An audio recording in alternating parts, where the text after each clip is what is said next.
Doutora, boa tarde, né? Vamos começar dando boa tarde. Boa tarde, Bruninho. Primeiramente, eu quero agradecer a oportunidade de estar aqui no seu programa, agradecer a você, agradecer a toda a TRFM e parabenizar você também pelo excelente trabalho, né, que você vem conduzindo nas nossas tardes aqui em Teresópolis. Muito bom. A doutora Roberta, a gente ficou conhecida num episódio. Os episódios ruins, a gente nem tem que trazer com detalhes à memória, mas um episódio de discriminação em que ela, advogada, dentro do seu próprio ambiente de trabalho, teve que superar. E não só isso. Ela serviu de inspiração para muita gente numa grande mobilização que viu a força dessa mulher poderosíssima, empoderada e que colocou não suas opiniões, mas a verdade acima de tudo. E quando eu conheci a doutora pela internet, é bacana a gente falar isso, hoje eu conheci ela pessoalmente, eu falei, olha que mulher para inspirar as centenas e dezenas de mulheres e pessoas que sofrem qualquer tipo de discriminação. Então eu quero começar aqui te parabenizando por isso, pela tua força, né, pelo teu tamanho como pessoa e por ter vencido essa batalha de uma forma tão extraordinária, viu? Acho que isso é uma inspiração pra gente, pra todo mundo que vive por isso. Eu não vou ficar falando muito dessa história, que essa história é página virada, serviu de inspiração, mas é página virada. Mas, doutora, hoje a gente vai falar sobre o conceito de democracia racial. Porque, por falar nisso, lá por volta da década de 30, de 40, o país seria uma sociedade livre do racismo, onde brancos, negros e indígenas iriam conviver em harmonia, sem desigualdade, baseados não na cor da pele, mas na sua própria existência. Em 2025, muita gente nega que exista um racismo estrutural e que ocorrem apenas casos isolados. Isso é verdade ou é um mito, doutora? Não é bem por aí. Então, Bruninho, primeiramente, né, a ideia era essa, né? A ideia era que a sociedade brasileira ela fosse uma sociedade livre do racismo, mas não é bem por aí, né? Quando a gente fala de democracia racial, né, o que seria essa democracia racial? A democracia racial ela seria a igualdade, né, entre todos os seres humanos, independentemente de etnia, cor ou raça, né? Mas ocorre que aqui no Brasil as coisas não funcionam dessa forma, né? A gente pode dizer que nós não temos uma igualdade efetiva, né?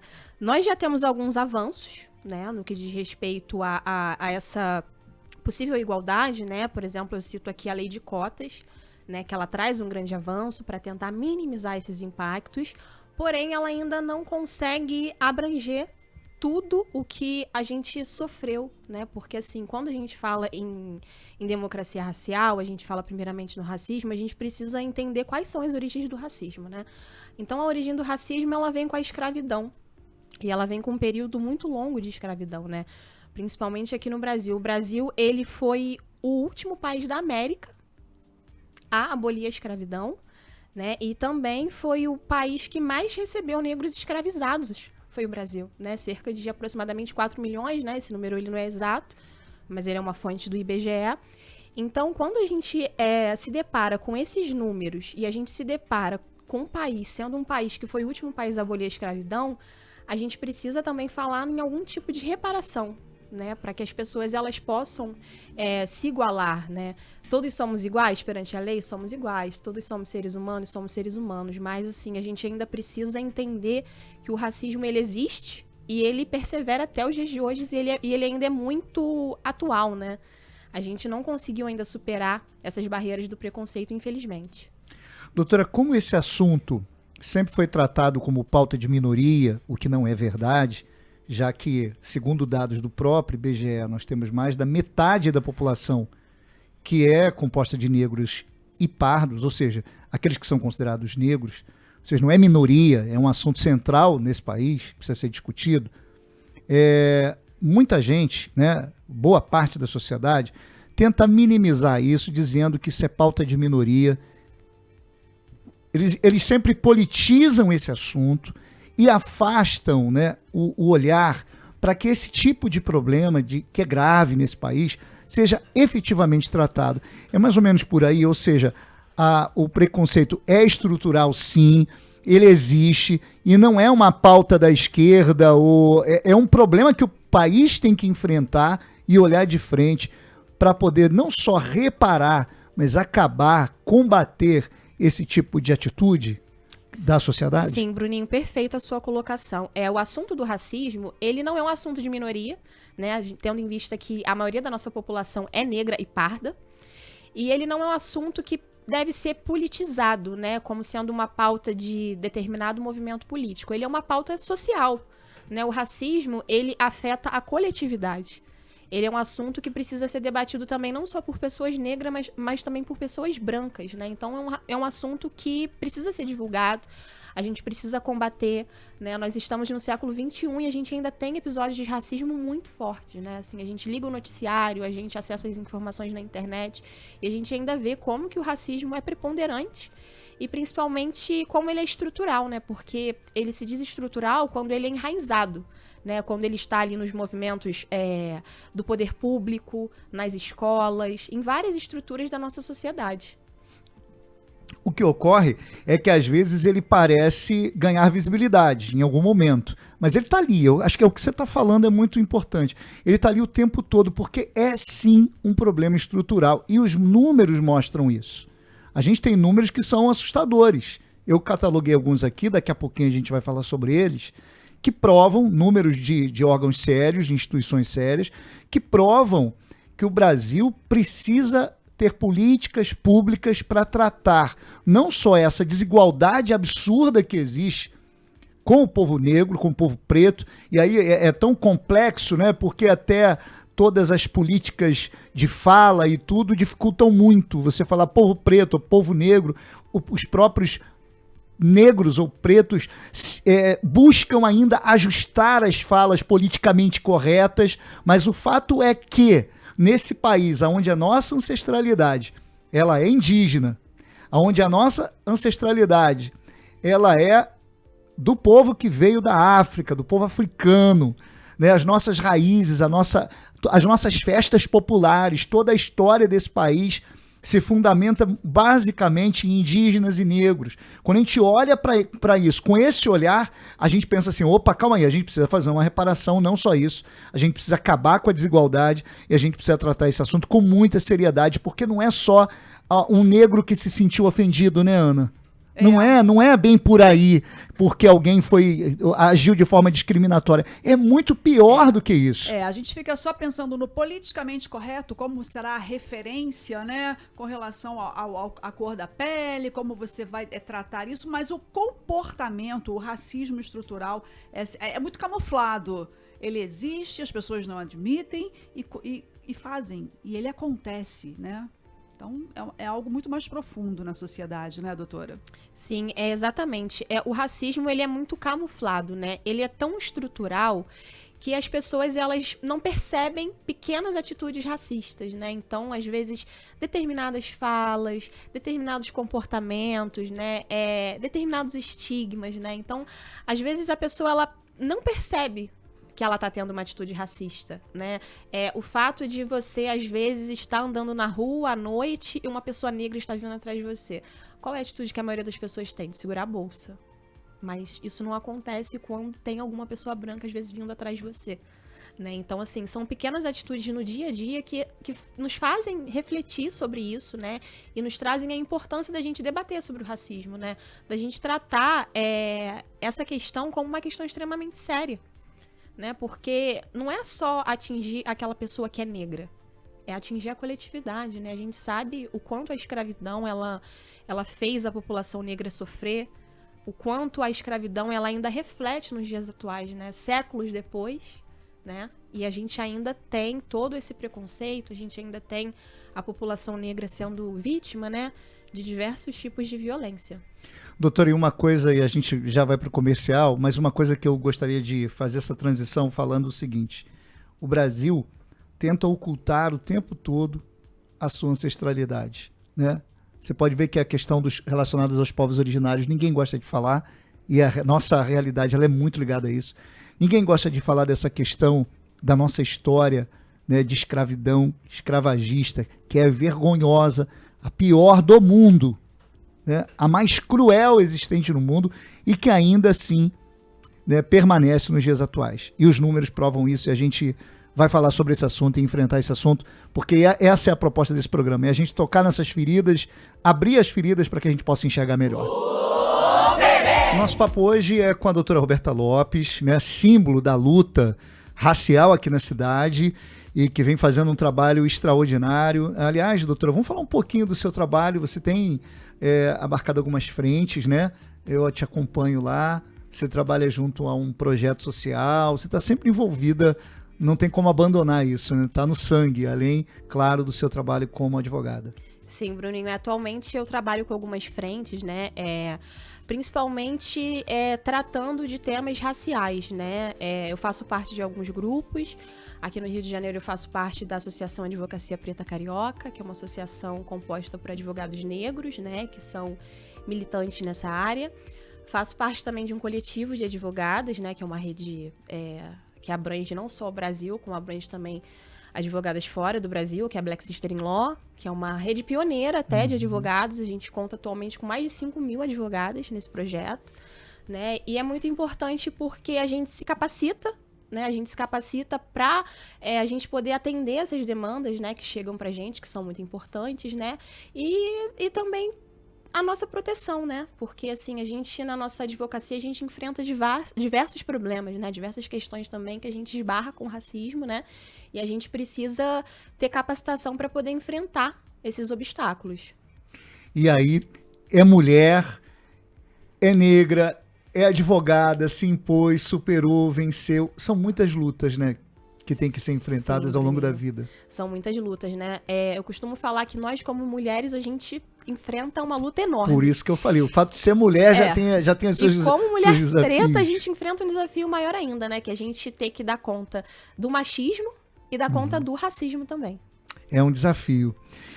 Doutora, jovens negros são a maioria das vítimas. A cada 100 pessoas assassinadas, 63 jovens são negros.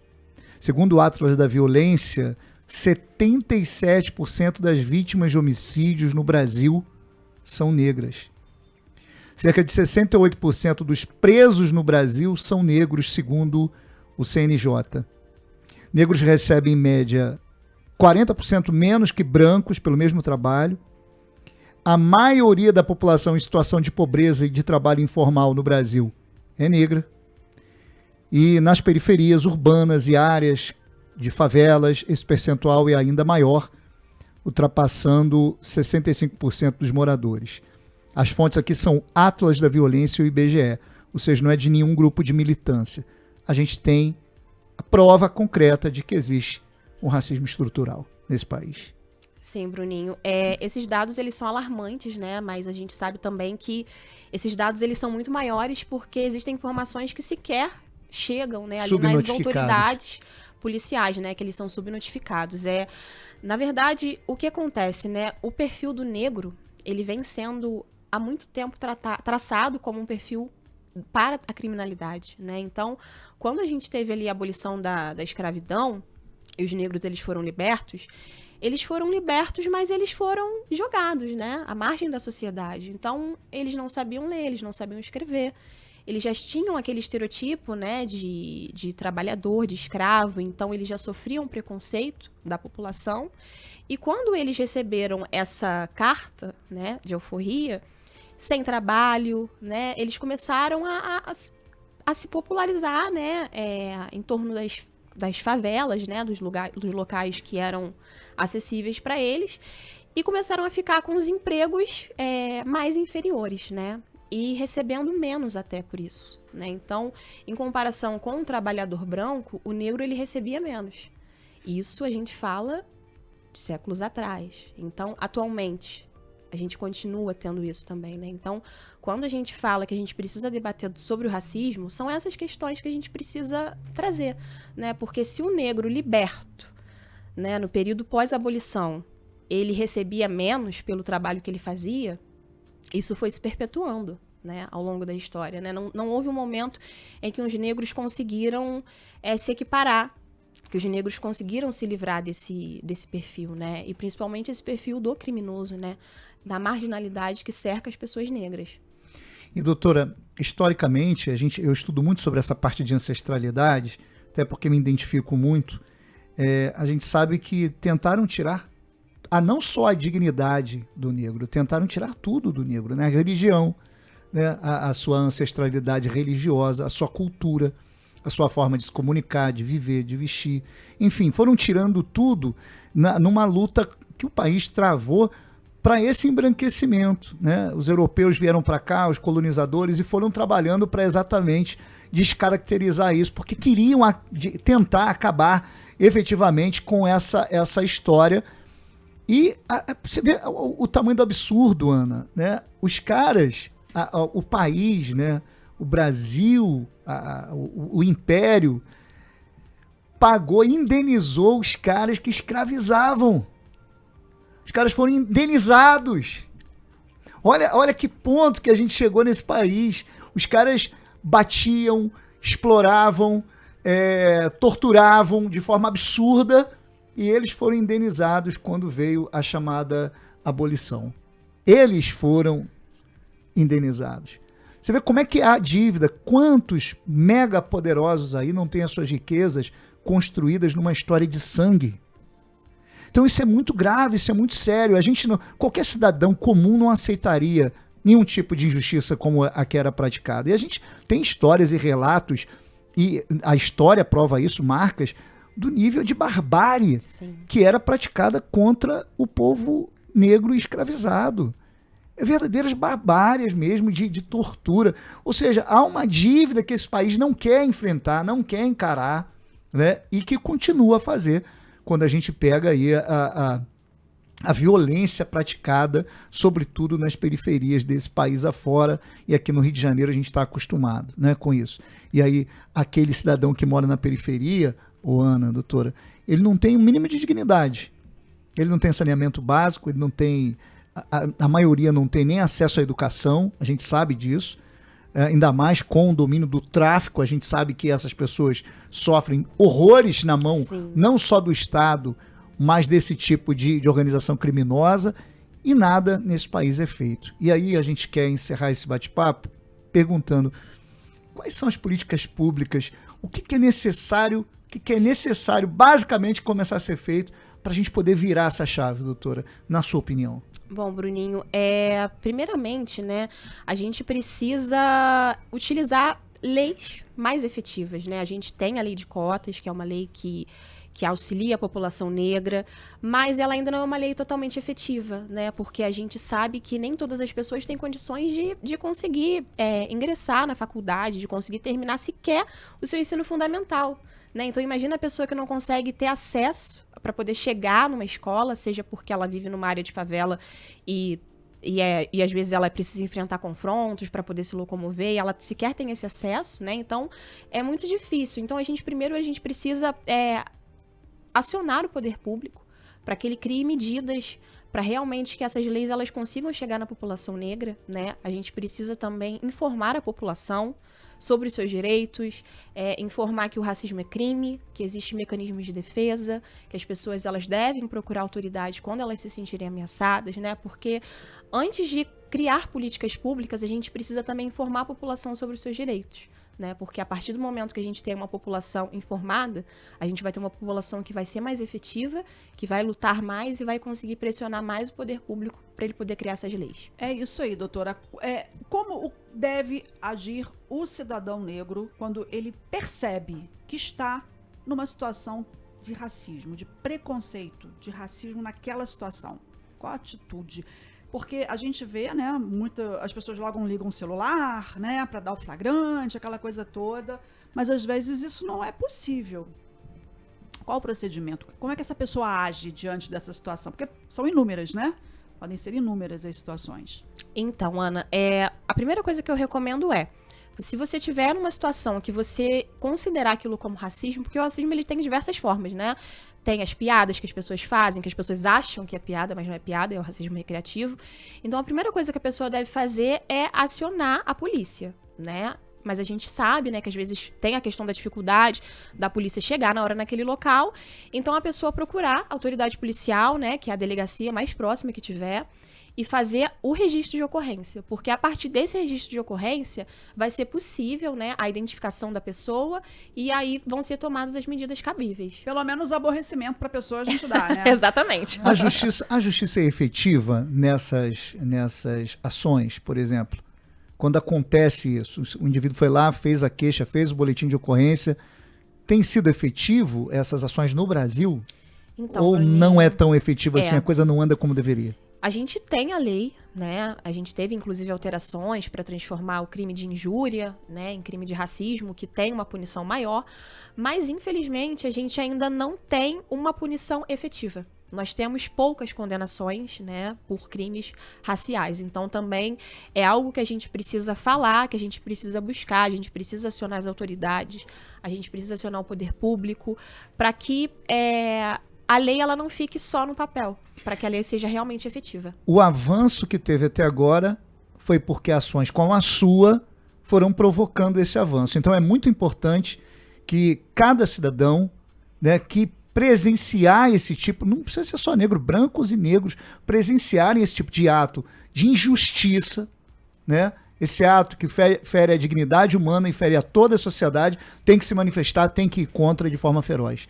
Para né? a pessoa pensar Porque, duas vezes, exato, né? porque, Antes de cometer uma brincadeira, de uma indelicadeza. Sim. Porque, na verdade, a gente está falando de respeito ao ser humano. Exatamente. Seja ele branco, negro, Exato. a cor que seja. Exatamente. isso é um problema coletivo de toda a sociedade, é um problema de todos nós, né?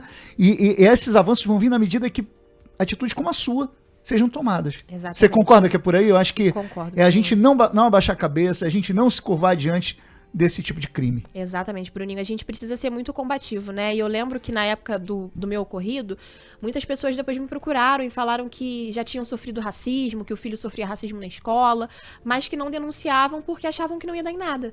Porque tinha lei, mas que não ia acontecer nada. E é o que eu sempre falo, a gente precisa combater. A gente não pode ficar esperando uma solução, a gente precisa ir atrás da solução. Então, mas será que a lei vai ser efetiva? Será que a lei não vai ser efetiva? Existe a lei. Existe a lei, a gente tem que acionar a lei. A gente tem que ir até o final para poder lutar mesmo pelos nossos direitos. Uma coisa positiva, Ana, doutora, é que hoje existem vários movimentos que estão enfrentando o racismo estrutural, movimentos que estão ganhando grande visibilidade no Brasil, né? E eu fico muito feliz. O Dr. Augusto Ariston, a própria Cris, né, são muito atuantes no combate a isso. Inclusive, o Dr. Augusto recentemente fez um vídeo falando sobre esse assunto. Então, a gente fica muito feliz que a direção da TeleFM tem dado visibilidade, oportunidade e quer tratar esse assunto, porque esse assunto é extremamente relevante, prioritário, no meu ponto de vista, precisa ser enfrentado. E eu fico feliz de termos aqui pessoas como você para estar aqui falando. Essa bancada também é sua, tá? E vai ser sempre um caminho e um espaço de voz para que a gente possa combater esse tipo de crime que não pode ser aceito em hipótese alguma.